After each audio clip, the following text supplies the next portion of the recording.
ఓం శాంతి. Murali date 26/4/2024. మధురమైన పిల్లలు, శరీర నిర్వహణార్థము కర్మలు చేస్తూ అనంతమైన ఉన్నతిని పొందండి. అనంతమైన చదువును ఎంత మంచి రీతిలో చదువుతారో అంత ఉన్నతి జరుగుతుంది. ప్రశ్న: పిల్లలైన మీరు ఏ అనంతమైన చదువునైతే చదువుతున్నారో ఇందులో అన్నిటికన్నా ఉన్నతమైన కష్టమైన సబ్జెక్టు ఏమిటి? జవాబు: ఈ చదువులో అన్నిటికన్నా ఉన్నతమైన సబ్జెక్టు సోదర దృష్టిని పక్కా చేసుకోవటము. తండ్రి జ్ఞానమనే 3వ నేత్రాన్ని ఏదైతే ఇచ్చారో ఆ నేత్రము ద్వారా ఆత్మ సోదరులను చూడండి. కొద్దిగా కూడా కళ్ళు మోసం చేయకూడదు. ఏ దేహదారి యొక్క నామరూపాలలోకి బుద్ధి వెళ్ళకూడదు. బుద్ధిలో కొద్దిగా కూడా అశుద్ధమైన వికారీ సంకల్పాలు నడవకూడదు. ఇందులోనే శ్రమ ఉంది. ఈ సబ్జెక్ట్లో పాస్ అయ్యేవారు విశ్వాధిపతులుగా అవుతారు. ఓం శాంతి. అనంతమైన తండ్రి కూర్చుని అనంతమైన పిల్లలకు అర్థం చేయిస్తారు. ప్రతి విషయము ఒకటేమో హద్దులోనిది ఉంటుంది, ఇంకొకటి అనంతమైనది కూడా ఉంటుంది. ఇంతకాలము మీరు హద్దులో ఉండేవారు, ఇప్పుడు అనంతములో ఉన్నారు. మీ చదువు కూడా అనంతమైనదే. అనంతమైన రాజ్యాధికారం కోసం ఈ చదువు ఉంది. ఇంతకన్నా పెద్ద చదువు ఇంకేది ఉండదు. దీనిని ఎవరు చదివిస్తారు? అనంతమైన తండ్రి అయిన భగవంతుడు. శరీర నిర్వహణార్థము కూడా అన్నీ చేయాలి. అంతేకాదు స్వయం యొక్క ఉన్నతి కోసం ఎంతో కొంత చేయవలసి ఉంటుంది. చాలామంది ఉద్యోగం చేస్తూ కూడా తమ ఉన్నతి కొరకు చదువుతూ ఉంటారు. అక్కడ అది హద్దులోని ఉన్నతి. ఇక్కడ ఈ అనంతమైన తండ్రి వద్ద ఉన్నది అనంతమైన ఉన్నతి. హద్దు ఉన్నతి మరియు అనంతమైన ఉన్నతి, రెండింటి ఉన్నతిని పొందండి అని తండ్రి అంటారు. మేమిప్పుడు అనంతమైన సత్యమైన సంపాదన చేసుకోవాలి అని బుద్ధి ద్వారా అర్థం చేసుకుంటారు. ఇక్కడైతే అంత మట్టిలో కలిసిపోనున్నది. ఎంతెంతగా మీరు అనంతమైన సంపాదనలో తీవ్రతను పెంచుతూ ఉంటారో అంతగా హద్దులోని సంపాదన విషయాలను మర్చిపోతూ ఉంటారు. ఇప్పుడు ఒక వినాశనము జరగనున్నది అని అందరూ అర్థం చేసుకుంటారు. వినాశనం దగ్గరకు వస్తే ఇక భగవంతుణ్ణి కూడా వెతుకుతారు. వినాశనం జరుగుతుంది అంటే తప్పకుండా స్థాపన చేసేవారు కూడా ఉంటారు. ప్రపంచానికైతే ఏమీ తెలియదు. ప్రజాపిత బ్రహ్మ కుమార కుమారీలైన మీరు కూడా నెంబర్ వారు పురుషార్థం అనుసారంగా చదువును చదువుతూ ఉన్నారు. హాస్టళ్లలో చదువుకునే విద్యార్థులు ఉంటారు. కానీ ఈ హాస్టల్ అయితే అతీతమైనది. ఈ హాస్టల్లోనైతే కొంతమంది మామూలుగా కూడా ఉంటారు. ఎవరైతే ప్రారంభంలో వదిలి వచ్చేసారో వారు ఉండిపోయారు. ఏదో అలా వచ్చేసారు, వెరైటీ వచ్చారు. అలాగని అందరూ మంచివారే వచ్చారు అని కాదు. మీరు చిన్న చిన్న పిల్లల్ని కూడా తీసుకువచ్చారు. మీరు పిల్లల్ని కూడా సంభాళించేవారు. మళ్ళీ వారిలో ఎంతమంది వెళ్ళిపోయారు? తోటలో పూలను కూడా చూడండి, పక్షులను కూడా చూడండి. అవి ఎలా కూస్తూ ఉంటాయో చూడండి. ఈ మనిషి సృష్టి కూడా ఈ సమయంలో అలాగే ఉంది. ఇంతకుముందు మనలో ఎటువంటి సభ్యత ఉండేది కాదు. అప్పుడు సభ్యత ఉన్నవారి మహిమను గానం చేసేవారము. నిర్గుణులమైన మాలో ఏ గుణము లేదు అని అనేవారము. ఎంత గొప్ప వ్యక్తులు వచ్చినా సరే వారు మాకు రచయిత అయిన తండ్రి గురించి మరియు రచన యొక్క ఆది మధ్యాంతాల గురించి తెలియదు అని అనుభవం చేసుకుంటారు. మరి వారు ఎందుకు పనికొస్తారు? మీరు కూడా ఎందుకు కొరగాని వారిగానే ఉండేవారు. ఇప్పుడు మీరు అద్భుతం అంతా తండ్రిదే అని అర్థం చేసుకున్నారు. తండ్రి విశ్వాధిపతులుగా తయారు చేస్తారు. ఆ రాజ్యాన్ని మన నుండి ఎవ్వరు దోచుకోలేరు. కొద్దిగా కూడా ఎవ్వరు విఘ్నాన్ని కలిగించలేరు. మనం ఎలా ఉన్నవారము, ఎలా అవుతాము? కావున ఇటువంటి తండ్రి శ్రీమతంపై తప్పకుండా నడవాలి. ప్రపంచంలో ఎన్ని నిందలు, గొడవలు మొదలైనవి జరిగినా అవేవి కొత్త విషయాలు కావు. 5000 సంవత్సరాల క్రితం కూడా అవి జరిగాయి. శాస్త్రాల్లో కూడా ఉంది. ఈ భక్తి మార్గపు శాస్త్రాలు ఏవైతే ఉన్నాయో వాటిని మళ్ళీ భక్తి మార్గంలో చదువుతారని పిల్లలకు తెలియజేశారు. ఈ సమయంలో మీరు జ్ఞానం ద్వారా సుఖధామంలోకి వెళ్తారు. దీని కొరకు పూర్తిగా పురుషార్థాన్ని చేయాలి. ఎంతగా ఇప్పుడు పురుషార్థం చేస్తారో అంతగా అది కల్పకల్పము జరుగుతుంది. మేము ఎంతవరకు ఉన్నత పదవిని పొందుతాము అని స్వయాన్ని లోపల చెక్ చేసుకోవాలి. మేము ఎంత బాగా చదువుకుంటామో అంత ఉన్నతిలోకి వెళ్తాము అని విద్యార్థులు ప్రతి ఒక్కరూ అర్థం చేసుకోగలరు. వీరు నాకన్నా చురుకుగా ఉన్నారు, నేను కూడా చురుకుగా అవ్వాలి అని భావిస్తారు. వ్యాపారస్తుల్లో కూడా ఇలా ఉంటుంది. నేను ఇతని కన్నా ఇంకా పైకి వెళ్ళాలి, అనగా చురుకుగా అవ్వాలి అని భావిస్తారు. అల్పకాలికమైన సుఖము కోసం కష్టపడతారు. తండ్రి అంటారు, మధురాతి మధురమైన పిల్లలు, నేను మీకు ఎంత గొప్ప తండ్రిని. సాకార తండ్రి కూడా ఉన్నారు మరియు నిరాకార తండ్రి కూడా ఉన్నారు. ఇద్దరూ కలిసి ఉన్నారు. ఇద్దరూ కలిసి చెప్తున్నారు, మధురమైన పిల్లలు, ఇప్పుడు మీరు అనంతమైన చదువును అర్థం చేసుకున్నారు. ఈ విషయాల గురించి ఇంకెవరికీ తెలియదు. మొట్టమొదటి విషయం ఏంటంటే మనల్ని చదివించేది ఎవరు? భగవంతుడు ఏం చదివిస్తారు? రాజయోగము. మీరు రాజ ఋషులు, వారు హఠయోగులు. వారు కూడా ఋషులే, కానీ వారు హద్దులోని వారు. మేము ఇల్లు వాకిళ్లను వదిలేస్తాము అని వారు అంటారు. అదేమైనా మంచి పని చేశారా? ఎప్పుడైతే మిమ్మల్ని వికారాల కోసం విసిగిస్తారో అప్పుడే మీరు మీ ఇల్లు వాకిళ్లను వదిలేస్తారు. కానీ ఆ ఋషులనేమి విసిగించడం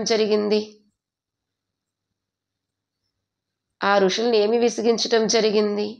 మీకు దెబ్బలు పడ్డాయి. అప్పుడు మీరు పరుగు పెట్టారు. ఒక్కొక్కరిని అడగండి, కుమారీలు, స్త్రీలు ఎన్ని దెబ్బలు పడ్డారు? అందుకే వారు వచ్చేశారు. ప్రారంభంలో ఎంతమంది వచ్చారు? ఇక్కడ జ్ఞాన అమృతం లభించేది కాబట్టి ఆ జ్ఞాన అమృతాన్ని తాగేందుకు మేము ఓం రాధా వద్దకు వెళ్తున్నాము అని అనుమతి పత్రాన్ని తీసుకువచ్చారు. ఈ వికారాల విషయంలో గొడవలు, హంగామాలు మొదటి నుండి జరుగుతూనే ఉన్నాయి. ఎప్పుడైతే అసురీ ప్రపంచము వినాశనమవుతుందో అప్పుడే ఇవి ఆగిపోతాయి. ఇక అర్ధకల్పం కొరకు ఇవి ఆగిపోతాయి. ఇప్పుడు పిల్లలైన మీరు అనంతమైన తండ్రి నుండి ప్రారబ్ధాన్ని తీసుకుంటారు. అనంతమైన తండ్రి అందరికీ అనంతమైన ప్రారబ్ధాన్ని ఇస్తారు. హద్దులోని తండ్రి హద్దు ప్రారబ్ధాన్ని ఇస్తారు. అది కూడా కేవలం పిల్లలకే వారసత్వం లభిస్తుంది. ఇక్కడ తండ్రి అంటారు,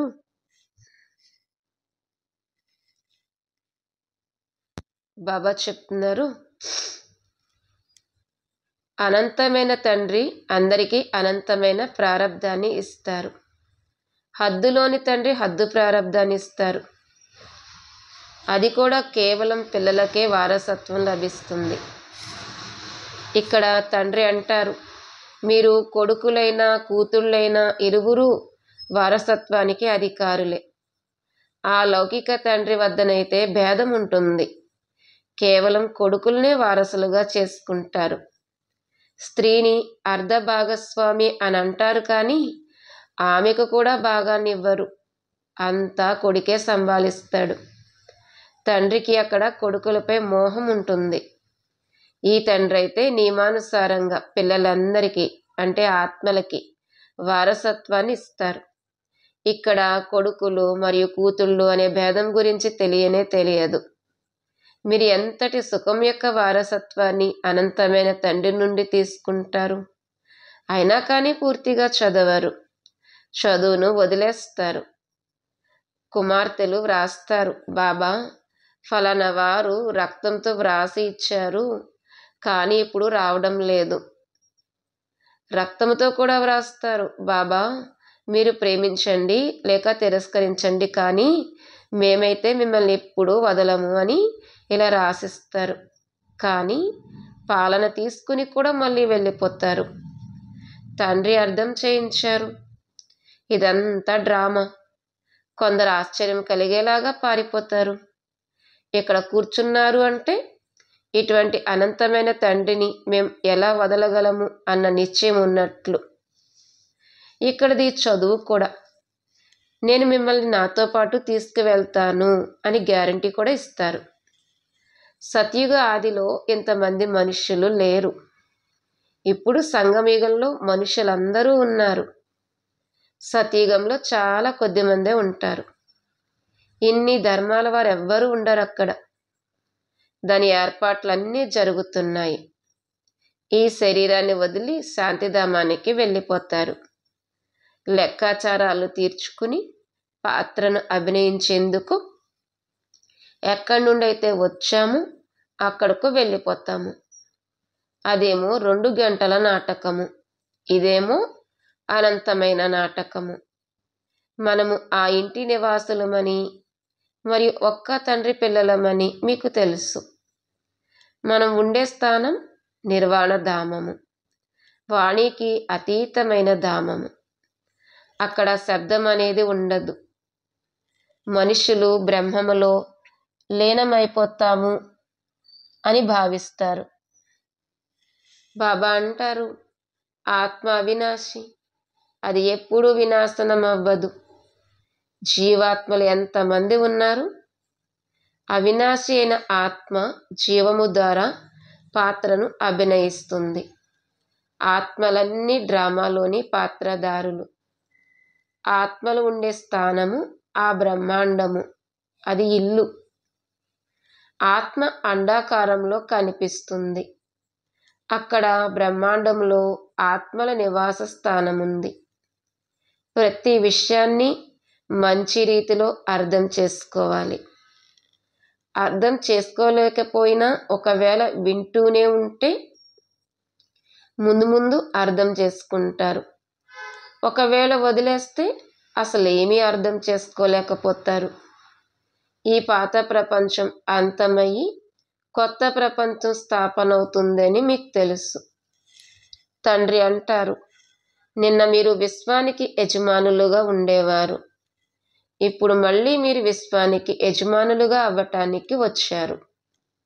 బాబా మమ్మల్ని ఎటువంటి యజమానులుగా తయారు చేస్తారంటే ఆ అధికారాన్ని మా నుండి ఎవ్వరూ లాక్కోలేరు.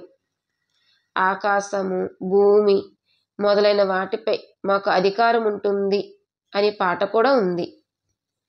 ఈ ప్రపంచంలో ఏమేమి ఉన్నాయో చూడండి. అందరూ అవసరానికి స్నేహం చేసేవారే. అక్కడైతే ఇలా ఉండరు.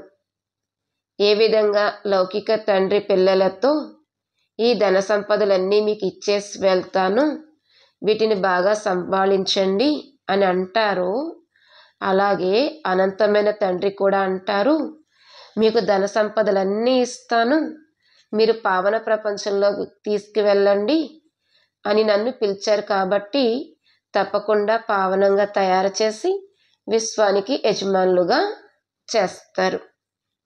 తండ్రి ఎంత యుక్తిగా అర్థం చేయిస్తారు. దీని పేరు సహజ జ్ఞానము మరియు యోగము. ఇది క్షణము యొక్క విషయము. క్షణంలో ముక్తి మరియు జీవన్ముక్తి. మీరిప్పుడు ఎంత దూరదృష్టితో కూడిన బుద్ధి కలవారిగా అయ్యారు. మేము అనంతమైన తండ్రి ద్వారా చదువుకుంటున్నాము అని ఇదే చింతన జరుగుతూ ఉండాలి. మనం మన కోసం రాజ్యస్థాపన చేసుకుంటున్నాము కాబట్టి అందులో మనం ఉన్నతమైన పదవిని ఎందుకు పొందకూడదు? తక్కువ ఎందుకు పొందాలి? రాజధాని స్థాపన అవుతుంది, అందులో కూడా పదవులు ఉంటాయి కదా. దాసదాసీలు ఎంతోమంది ఉంటారు, వారు కూడా ఎంతో సుఖాన్ని పొందుతారు. కలిసి మహళ్ళలోనే ఉంటారు. పిల్లలు మొదలైన వారిని సంభాళిస్తూ ఉండవచ్చు. ఎంత సుఖంగా ఉంటారు. కేవలం పేరు మాత్రం దాసదాసీలు అని ఉంటుంది. రాజు రాణులు ఏదైతే తింటారో అదే దాసదాసీలు తింటారు. అది మళ్ళీ ప్రజలకైతే లభించదు. దాసదాసీలకు కూడా ఎంత గౌరవం ఉంటుంది, కానీ వారిలో కూడా నెంబర్ వారుగా ఉంటారు. పిల్లలైన మీరు మొత్తం విశ్వానికి యజమానులుగా అవుతారు. దాసదాసీలైతే ఇక్కడ కూడా రాజుల వద్ద ఉంటారు. రాజకుమారుల సభ జరిగినప్పుడు వారు పరస్పరం కలుసుకున్నప్పుడు కిరీటము మొదలైన వాటితో పూర్తిగా అలంకరించబడి ఉంటారు.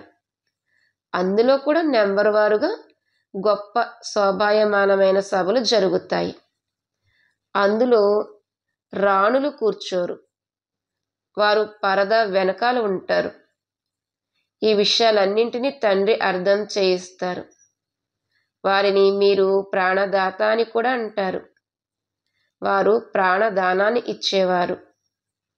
వారు గడియ గడియ శరీరం వదిలేయటం నుండి రక్షించేవారు.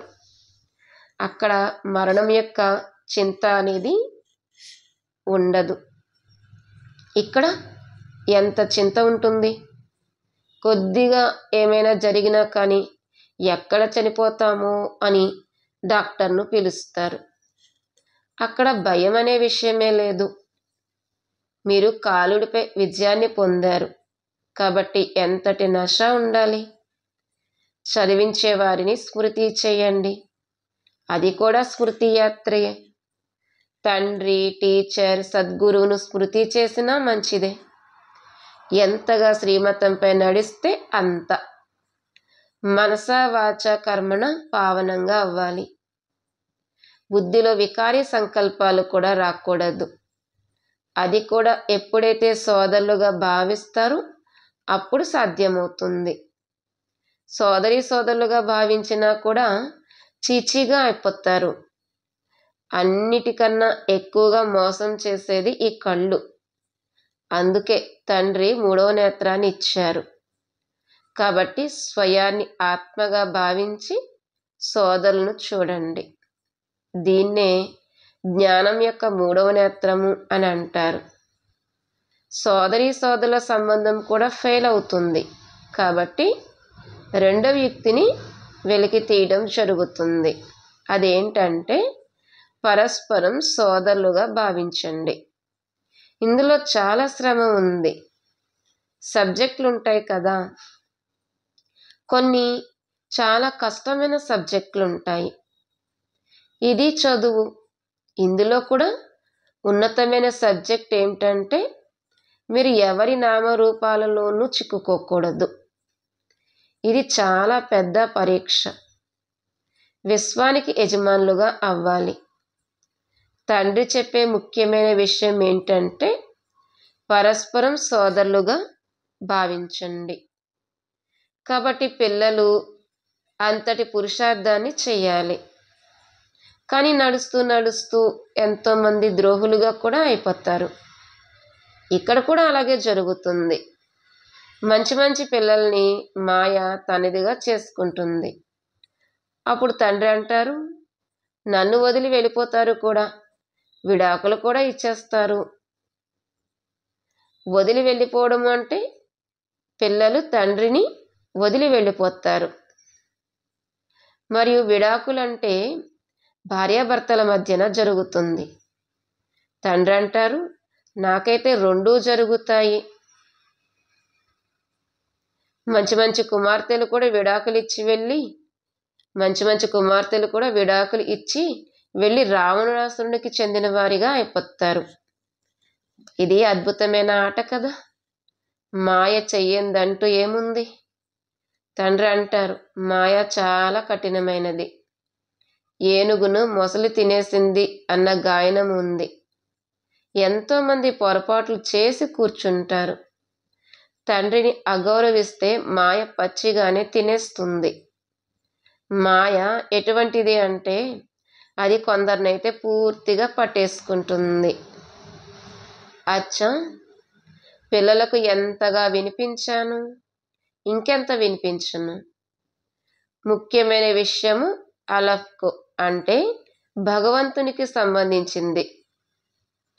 ముసల్మాన్లు కూడా ఉదయమే లేచి అలఫ్ను స్మృతి చేయండి, అది నిద్రించే వేళ కాదు అని అంటారు. ఈ ఉపాయంతోనే వికర్మలు వినాశనమవుతాయి. ఇంకేమీ ఇతర ఉపాయం లేదు. బాబాని స్మృతి చేస్తేనే వికర్మలు వినాశనమవుతాయి. ఇంకే ఇతర ఉపాయము లేదు. తండ్రి పిల్లలైన మీతో ఎంత విశ్వాసపాత్రునిగా ఉన్నారు. వారు మిమ్మల్ని ఎప్పుడూ విడిచిపెట్టరు. వారు వచ్చిందే మిమ్మల్ని తీర్చిదిద్ది తమతో పాటు తీసుకువెళ్ళేందుకు. స్మృతి యాత్రతోనే మీరు సత్వప్రధానంగా అవుతారు. అటువైపు జమ అవుతూ ఉంటుంది. తండ్రి అంటారు, ఎంతగా స్మృతి చేస్తున్నారు, ఎంతగా సేవ చేస్తున్నారు అని మీ లెక్కపత్రాన్ని పెట్టుకోండి. వ్యాపారస్తులు నష్టం కలిగినట్లు చూస్తే చాలా జాగ్రత్తగా ఉంటారు. నష్టపోకూడదు. అలా జరిగితే కల్పాంతరాలకు నష్టం కలుగుతుంది. అచ్చా, మొదలైన సిక్కీలదే పిల్లలకు మాతాపిత బాప్దాదాల ప్రియ స్మృతులు మరియు గుడ్ మార్నింగ్. ఆత్మిక పిల్లలకు ఆత్మిక తండ్రి నమస్తే. ఆత్మిక తండ్రికి ఆత్మిక పిల్లల యొక్క ప్రియ స్మృతులు, గుడ్ మార్నింగ్ మరియు నమస్తే. ధారణ కొరకు ముఖ్య సారము. మొదటి పాయింట్, మనస వాచ కర్మణ పావనంగా అవ్వాలి. బుద్ధిలోకి వికారి సంకల్పాలు కూడా రాకూడదు. దీని కొరకు ఆత్మలు పరస్పరం సోదరులు అనే అభ్యాసాన్ని చేయాలి. ఎవరి నామరూపాలలోనూ చిక్కుకోకూడదు. రెండో పాయింట్, ఏ విధంగా తండ్రి విశ్వాసపాత్రునిగా ఉన్నారు, పిల్లల్ని తీర్చిదిద్ది తమతో పాటు తీసుకువెళ్తారు, అలా విశ్వాసపాత్రులుగా ఉండాలి. ఎప్పుడూ కూడా వదిలి వెళ్ళకూడదు లేదా విడాకులు ఇవ్వకూడదు. వరదానము, సదా తేలికగా ఉంటూ తండ్రి నయనాలలో ఇమిడిపోయే సహజ యోగి భవ. వరదానం యొక్క వివరణ, సంగమ యుగంలో సంతోషాల గని ఏదైతే లభిస్తుందో అది ఏ ఇతర యుగంలోనూ లభించదు. ఈ సమయంలో తండ్రి మరియు పిల్లల యొక్క మిలనం ఉంది, వారసత్వం ఉంది, వరదానం ఉంది. వారసత్వము మరియు వరదానము ఈ రెండింటిలోనూ శ్రమ అనిపించదు. అందుకే మీ టైటిల్ ఏంటి? సహజయోగి. బాప్దాదా పిల్లల కష్టాన్ని చూడలేరు. బాబా అంటారు, పిల్లలు మీ భారాన్నంతటినీ తండ్రికి ఇచ్చి మీరు స్వయం తేలికగా అయిపోండి. ఎంత తేలికగా అవ్వాలంటే తండ్రి తమ నయనాలలో కూర్చోబెట్టుకుని తమతో పాటు తీసుకువెళ్ళాలి. తండ్రి పట్ల స్నేహానికి గుర్తు సదా తేలికగా అయ్యి తండ్రి నయనాలలో ఇమిడిపోవటము. స్లోగన్, నెగిటివ్ ఆలోచించే మార్గాన్ని మూసివేసినట్లయితే సఫలతా స్వరూపులుగా అయిపోతారు. ఓం శాంతి.